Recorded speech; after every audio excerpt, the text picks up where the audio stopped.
Hi guys. So, by the way, taga-probinsya ako kaya maingay, maraming manok.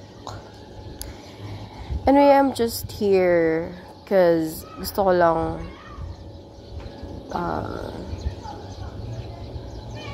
makidalamhati sa isa sa mga nabiktima ng depression ngayon, which is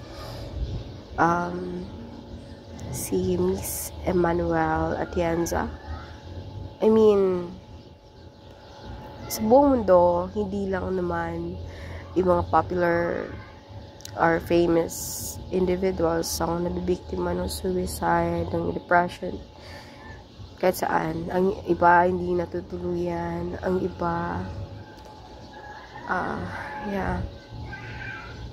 depression has succeeded sometimes. And sad to say, there are people who are consistently throwing hates pa rin kahit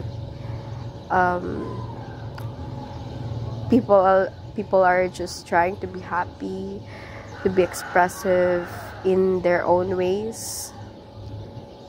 Hindi lang naman kasi, like, ano ba, hindi lang, they're expressing themselves not for their sake. Hindi sa ikagagaan ng buhay nila.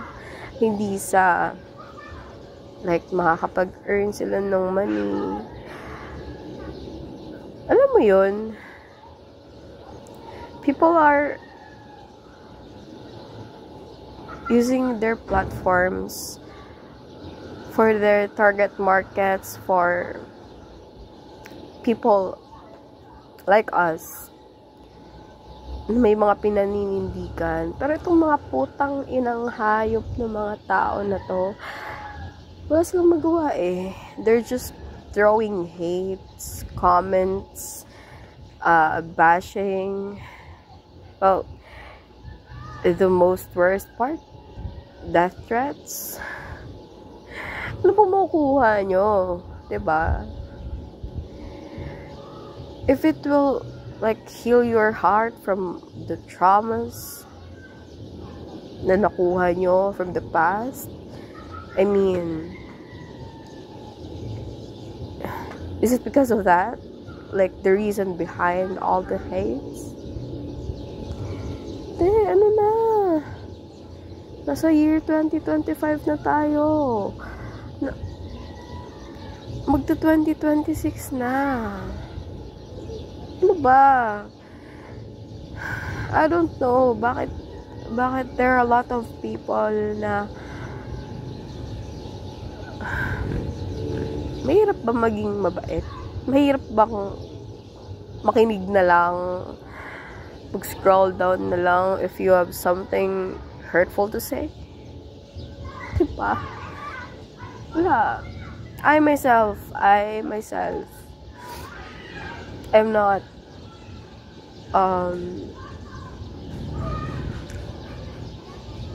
I'm not really into bullying or whatsoever. I had my depression. I was diagnosed with depression because I thought to myself that, like, after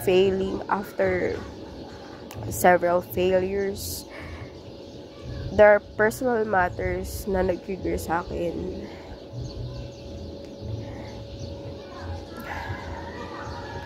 I myself is a PWD. I think too much, and a part of that, I struggle with different health problems. Hindi lang utak, hindi lang neurologist yung kailangan kong konsultahin. Mahal ang cost. I mean, hindi cost. Mahal ang na-diagnose. Or kahit hindi ka na-diagnose kasi some of us are not privileged or not are not able to seek professional help. But gusto ko lang sabihin is that just be kind, okay? Kasi hindi naman mahirap yun.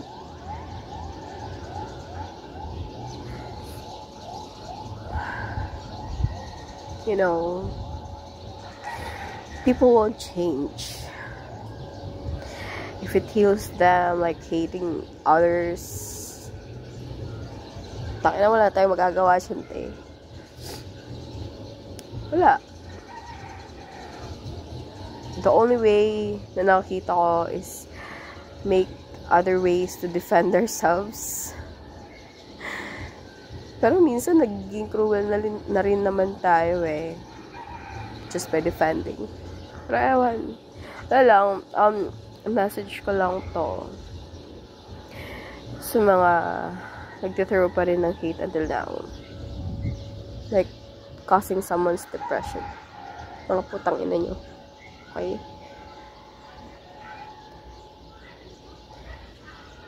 Sobrang nakakahiya yung ganun na mga mindset ng tao. I think that's it. Yun lang. I hope everyone would heal. Everyone who are like pinagdadaanan ng mga ganun na mental issues, please hold on tight, okay? Let's not give up. Eventually, walang kasalanan dito yung mga nagko-commit ng suicide. But some, like mga matatanda, napaka-pathetic naman ng ganyan. Bakit naman? Ang ganda na ng buhay nila, and etc. Ganon. Well, wala na akong comment doon kasi toast na yung mga utak nila diba? And it's their right to be like that. For me lang, mas buksan natin yung pag-iisip natin for us to be able like to seek help in case na mangyari din sa inyo yung mga ganyang bagay. Anyway, yun lang.